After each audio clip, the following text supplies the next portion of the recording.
ご視聴ありがとうございます。今回は意外な特徴を有する新交通システムのご紹介です。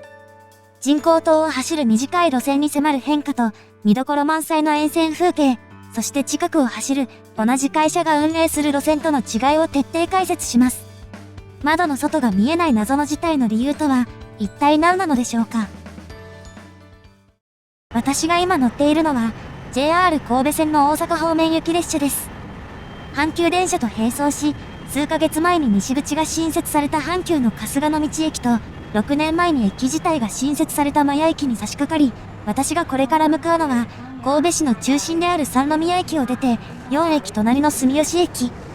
ここで接続する六甲ライナーが、今回ご紹介する路線です。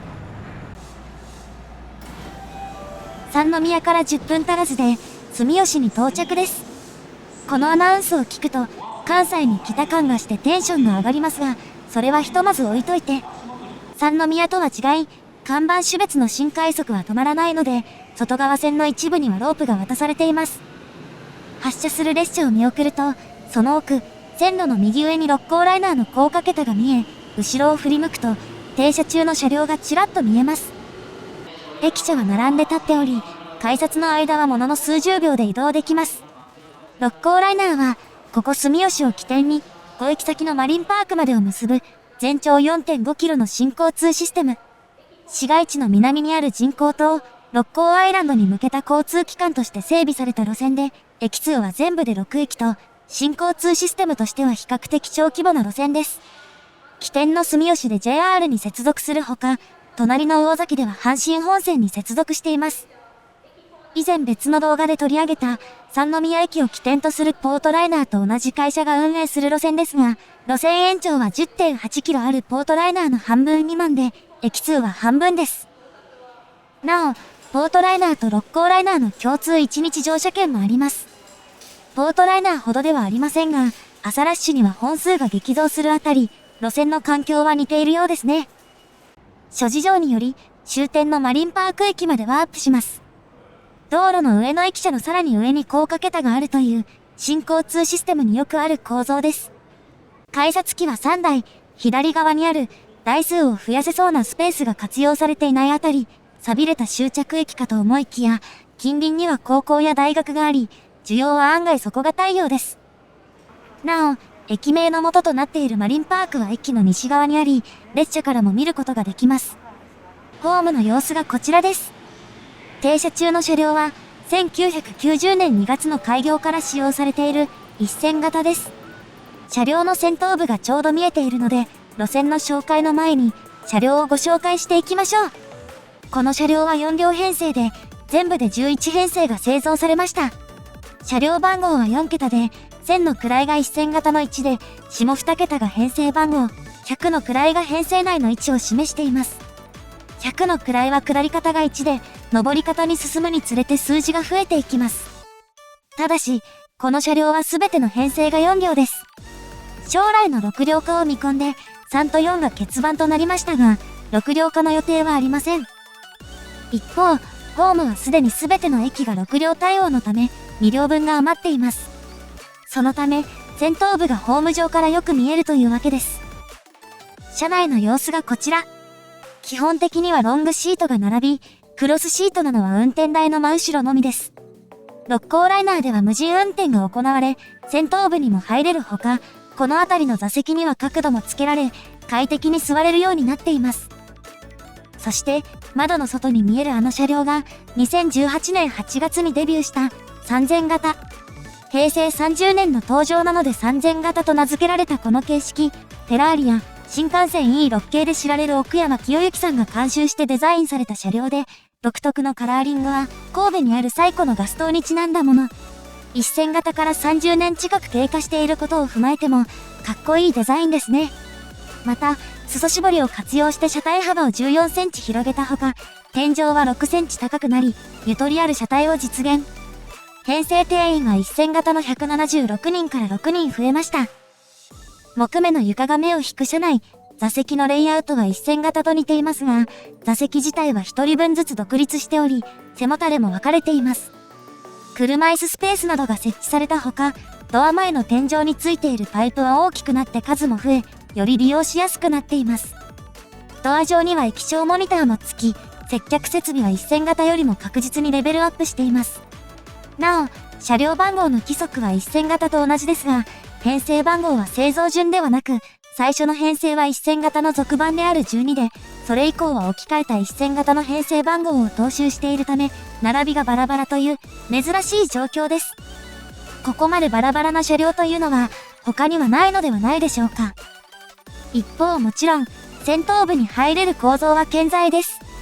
運転台の機器類は1000型と同じようにカバーで覆われている一方、カバー自体もデザイン性を意識したものになっています。その左側にも天板が張られているものの、この下には非常用の脱出はしごがあり、緊急時にはここから脱出できるようになっています。原則として乗務員が乗ることはありませんが、有人運転に備えた設備は各駅にあり、後方確認用のミラーもあるほか、ごく稀に有人運転される列車に出くわすこともあります。通常は ATO を使ってスムーズに停車するのですが、やはり手動運転でホームドアに一発で合わせるのは難しいらしく、段階的に減速していきます。ホームドアが開いても乗客が誤って乗り込まないように、ドアには試運転と書かれた幕が張り出され、構内でもアナウンスが流れます。なお、ポートライナーと同じ会社が運営しているものの、車両の機構には相違点があります。先ほどのカットに映っていた走行風景を見ると、ゴムタイヤで車体を支えて動力を伝えつつ、側面の案内機上で方向を制御する方式ですが、ポイントで点線するとき、六甲ライナーでは案内機上の外側に案内輪が引っかかって向きを変えるのに対し、ポートライナーでは内側に案内輪が当たります。その構造ゆえ、ポートライナーでポイントを切り替えるとき、案内機上全体を上下に動かす必要がある一方、六甲ライナーでは合流部分の一部だけを左右に動かせばよく、構造が単純で済むメリットがあります。国内初の本格的な新交通システムであるポートライナーの経験が生かされており、これ以降の新交通システムでは、この方式が主流になっています。そして運用される車両を留め置く車両基地が、先ほどの窓の外に映っていたマリンパーク駅の奥にあります。車両基地とマリンパーク駅の間には車両を留め置く線路がありますが、そこから車両基地までは単線になっています。ポイントを上から見られるのは、六甲ライナーではここだけです。六甲ライナーの途中駅には折り返し線がなく、途中駅止まりの列車もありません。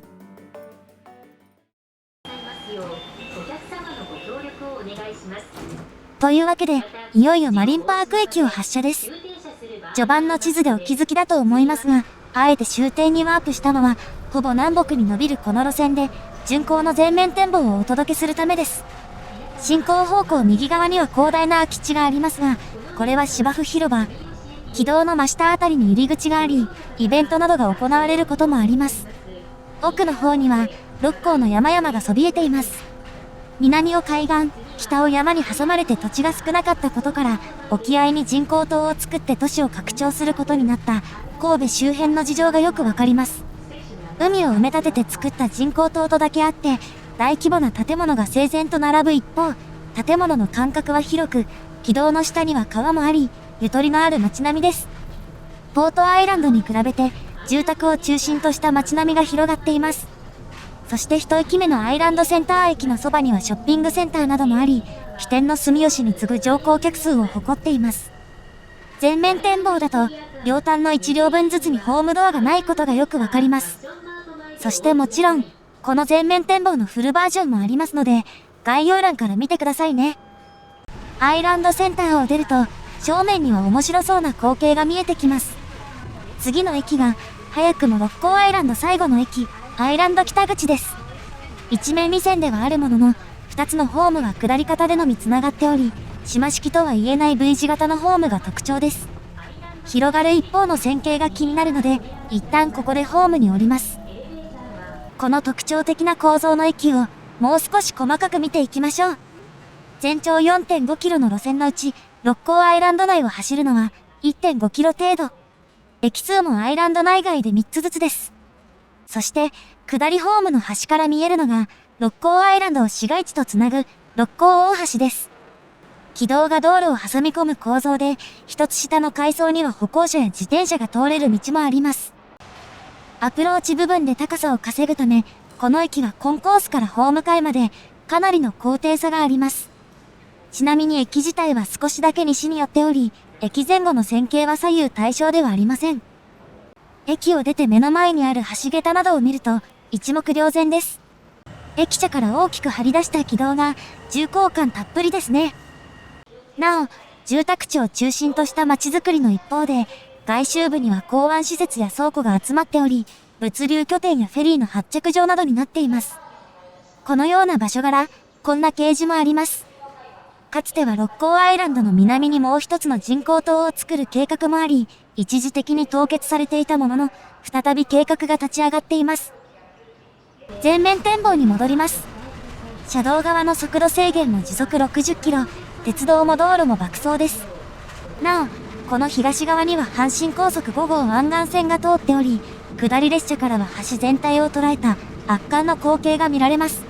市街地へと入りますが、その前に高速道路なども巻き込んだ立体交差が広がり、六甲ライナーはそれらの間を縫うように走ります。なお、六甲大橋を越えてから下に見えている運河までの間は、別の人工島の中を走っています。次の南大崎駅を過ぎ、軌道は高さを下げ、阪神高速3号神戸線をくぐります。軌道と道路の位置関係がギリギリなためか、道路の下を切り替えているのが特徴です。そしてこの直後で軌道は高さを上げ、阪神本線の線路をまたぎます。高速道路をくぐってすぐに線路をまたぐ、忙しい線形を描き、次の大崎駅に到着です。上り勾配の途中にホームを作れなかったため、阪神の駅からは少し離れてしまいましたが、双方の間には屋根付きの連絡通路があり、濡れずに乗り換えることができます。ちなみに大崎駅には、阪神の最速達種別であり、近鉄にも直通する快速急行も停車します。魚崎を出て、終点の住吉まで上り勾配を駆け上がり、ラストスパートをかけます。ここで進行方向左側を見ると、側面の窓が真っ白になっており、外の景色が全く見えなくなっています。駅の窓ガラスとは対照的に、あまりに汚れがついているのかと思いきや、次の瞬間、一瞬で曇りが取れました。この曇りはもちろん意図的なもので、わざわざガラスを曇らせる機構がついたこの窓、実は一つ手前にある南大崎間でも一部区間で同じように曇っていたのです。せっかくの景色が見えない残念な仕様ですが、これには理由があります。ガラスが曇るのは、住吉南大崎間の一部で沿線のマンションと近づく場所に限られ、沿線住民のプライバシーに配慮したものです。この窓ガラスには瞬間曇りガラスという名称があり、ステッカーまであります。なお、六甲アイランド内でもタワマンが割と近くに見える場所がありますが、これらは対象外。アイランド内ではガラスは曇りません。このガラスは2層構造で、間に挟まれた液晶シートに電流を流すことで透明にしています。電流が流れない間は不透明になるので、故障で電流が流れなくなると常に不透明になるという安全寄りの設計になっています。最新技術を使った3000型ならではのハイテク装備かと思いきや、1000型にも登場当初から採用されており、技術的にはそこまで高度なものでもなさそうです。一方このガラス、上り列車に向かって左側にのみ採用されており、右側は全てが普通の透明ガラスです。また、ドア部分や運転台の右側も普通のガラスで、左側全てが曇るわけではありません。左側の窓ガラスを断続的に曇らせながら、列車は左にカーブします。下を流れる川はまっすぐ伸びているものの、見た目にも勾配がはっきりわかる、かなりの急流です。六甲ライナーやポートライナーが走る、海沿いの埋め立て地開発が進んだ理由がよくわかりますね。ここから JR 神戸線の線路としばらく並走し、まもなく終点の住吉に到着です。案内輪が案内機場の外から引っかかって向きを変える構造のため、合流部分だけが動く、シンプルな分岐器です。住吉駅も一面二線の構造。ホームのすぐ先に車止めがあったポートライナーの三宮駅とは違い、少し先まで軌道が伸びているため、速度を極端に落とすことのないスムーズな停車です。全区間乗って車両の紹介もしましたが、この路線にはある変化が近づいています。動画内でも何度か出てきた1000型。